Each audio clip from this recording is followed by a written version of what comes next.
और मैं मानता नहीं कोई लिबरलाइजेशन चल रहा है, एक्चुअली ये रिकॉलोनाइजेशन का एक दूसरा प्रोसेस चल रहा है।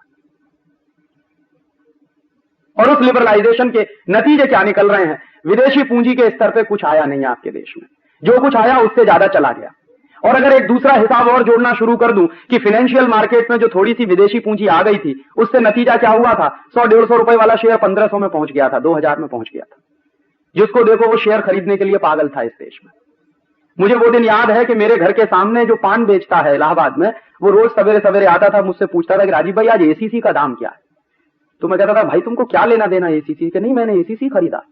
मैंने कहा कहां से तुम्हारे पास पैसा आ गया? कि बीवी के गहने गिरवी रखे हैं, मैंने एसीसी खरीदा। क्या होने वाला है? कहने लगा आप तो बेवकूफ आदमी, आपको मालूम नहीं मैं रातों रात लखपति होने जा रहा हूं। आज ये 1500 का है, कल 2000 का हो जाएगा, फिर 3000 का हो जाएगा, फिर 3500 का हो जाएगा। आप देखिए रातों रात लखपति हो जाऊंगा मैं। और ऐसे हिंदुस्तान में बहुत इंटेलिजेंट लोग थे जिन्होंने अपनी फैक्ट्रियां बंद करके शेयर बाजार में पैसा लगा दिया, जिन्होंने बीवी के गहने गिरवी रख के शेयर बाजार में पैसा लगा दिया, जिन्होंने मारुति की कार गिरवी रख के शेयर बाजार में पैसा लगा दिया। और मनमोहन सिंह उस समय चिल्ला रहे थे कि देखिए ग्लोबलाइजेशन का नतीजा निकल रहा है, इकोनॉमी बूम कर रही है, माने शेयरों के दाम बढ़ रहे हैं। तो मनमोहन सिंह कहते थे कि इकोनॉमी बूम कर रही है। कोई भी रद्दी से रद्दी अर्थशास्त्री इस बात को कह नहीं सकता कि शेयरों के दाम बढ़ने से कंपनियों की अपनी प्रोडक्टिविटी पे कोई गहरा असर पड़ रहा है क्या? ये जरूरी नहीं है कि जिस कंपनी के शेयर के दाम बढ़ रहे हो वो कंपनी बहुत अच्छा रिजल्ट दे रही हो, ये बिल्कुल जरूरी नहीं है। ये बहुत बार इन्फ्लेटेड होती हैं चीजें। लेकिन मनमोहन सिंह जैसा आदमी जब पार्लियामेंट में यह तर्क देता था कि देखिए मैंने जो लिबरलाइजेशन किया, जो ग्लोबलाइजेशन किया, उससे शेयर बाजार में इतना तेज उछाल आया है, एक दिन पता चला कि बुलबुला फट गया, गुब्बारे में जितनी हवा भरी थी वो सब फट गई।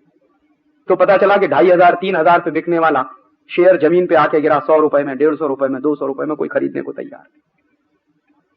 हिंदुस्तान की पार्लियामेंट ने एक कमेटी बताई, पार्लियामेंट्री कमेटी बिठाई गई रामनिवास मिर्धा की अध्यक्षता में।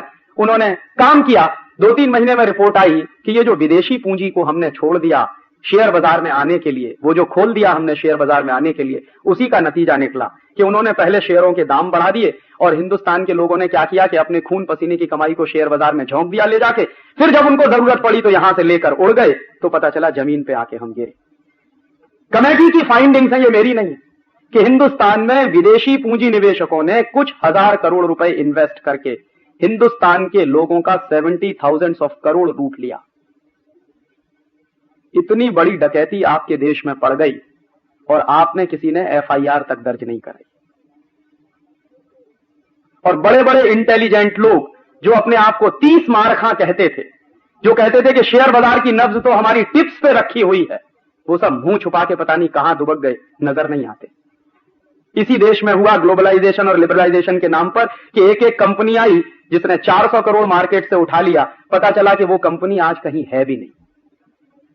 जिस कंपनी ने कभी नट बोल्ट नहीं बनाया, जिन्होंने कभी प्रोडक्शन के क्षेत्र में कोई एक नए पैसे का काम नहीं किया, वो आए और मार्केट से 420 करोड़ उठा ले गए, कोई 480 करोड़ उठा ले गया, कोई 500 करोड़ उठा ले गया, कोई 1000 करोड़ उठा ले। माने लूट की खुली छूट मची हुई थी, कोई कानून नहीं था, कोई रोक नहीं थी, कोई गाइडलाइंस नहीं थी। मनमोहन सिंह साहब यही चिल्ला रहे थे कि देखिए इकोनॉमी में तरक्की हो रही है इस देश में। मालूम नहीं था कि इस देश के लोगों की जेब काटी जा रही है। और अंत में पता चला कि हमको जो नुकसान हुआ है वो कितना हुआ है। देश के लोगों के खून पसीने की कमाई का 70,000 करोड़ रुपया डूब गया इस शेयर बाजार। जो वापस आएगा किसी को कुछ पता नहीं। और मैं पूछता हूं कि ऐसे समय में मनमोहन सिंह को लाके चौराहे पे कम से कम 2-4 बातें पूछ तो लेनी चाहिए कि एक जमाने में आप चिल्लाया करते थे पार्लियामेंट के अंदर कि देखिए ये मेरे लिबरलाइजेशन का कमाल है कि शेयर बाजार चढ़ रहा है, फिर क्या हुआ इसमें, क्यों डूब गया 70,000 करोड़ रुपया, कौन जिम्मेदार है इसका? किसी की अकाउंटेबिलिटी बनती है कि नहीं इस देश में? किसी की अकाउंटेबिलिटी नहीं बनी। और उसी कमेटी ने जो रिकमेंडेशंस किए थे मनमोहन सिंह को कि ये सारा तमाशा सिटी बैंक के इशारे पर हुआ, हर्षद मेहता तो उसमें सिर्फ एक कठपुतली की तरह से काम करता रहा। ये मैं नहीं कहता, पार्लियामेंट्री कमेटी की फाइंडिंग्स है। और कमेटी ने ये रिकमेंडेशंस किए कि सिटी बैंक ऑफ इंडिया को हिंदुस्तान से बिस्तर बांध के भगा देने की जरूरत है।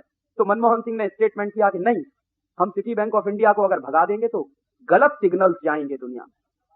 माने चोर को चोर नहीं कह सकते हम, डकैत को डकैत नहीं कह सकते हम, क्योंकि हमारे सिग्नल्स गलत चले जाएंगे। कौन सा देश है ये और कौन सा फाइनेंस मिनिस्टर इस देश को रूल करता है?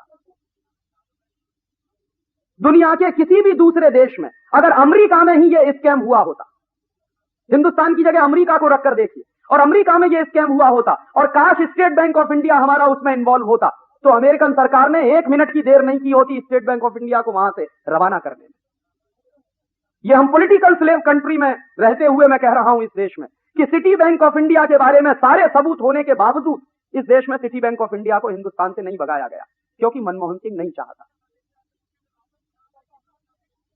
और कभी कभी मैं ये आरोप करता हूं कि मनमोहन सिंह कोई मनमोहन सिंह नहीं है, वो अमेरिका का 101% एजेंट है इस देश में, जिसने इस देश की इकोनॉमी को इतने बड़े लेवल पे ले जाके पटक दिया। और आपको मालूम है जो पैसा डूब गया उसकी वजह से जो रिसेशन है मार्केट में, वो आज तक खत्म नहीं हो रहा। कितने कारखाने बंद हो गए इस देश में, हजारों प्रोडक्शन यूनिट्स इस देश में बंद हो गए क्योंकि उनका पैसा शेयर बाजार में लग गया। मैं मेरे उत्तर प्रदेश के बारे में बात करता हूं। नोएडा के आसपास करीब 80,000 छोटे छोटे प्रोडक्शन यूनिट थे जो डूब गए क्योंकि उनका पैसा शेयर बाजार में फंस गया, वो चल नहीं सकते। और कितने ऐसे लोग हैं जिनको मैं पर्सनली जानता हूं कि जो करोड़पति बनने चले थे, रोडपति हो गए, सड़क पे खड़े, डूब गया पैसा शेयर बाजार। और ये जो डूबा हुआ पैसा है, इसको वापस निकालने के लिए ना मनमोहन सिंह के पास कोई तरकीब है, ना चिदंबरम के पास कोई तरकीब। कैसे आएगा ये पैसा? ये ग्लोबलाइजेशन नहीं हुआ, ये लिबरलाइजेशन नहीं हुआ, आपकी लूट हुई। लूट होने के तरीके बदलते रहते हैं। पहले ईस्ट इंडिया कंपनी आती थी, अंग्रेज आते थे तो बंदूक और तलवार के दम पे लूट कर ले जाते थे आपके यहां। और अब तरीका बदल दिया है, ग्लोबलाइजेशन और लिबरलाइजेशन के नाम पर आते हैं और आपके देश से 70,000 करोड़ लूट कर ले जाते हैं और आप खामोशी के साथ बैठे बैठे देख रहे हैं। पता नहीं कब हर्षद मेहता को इस देश में फांसी की सजा मिलेगी, मुझे मालूम नहीं, पता नहीं कब मिलेगी।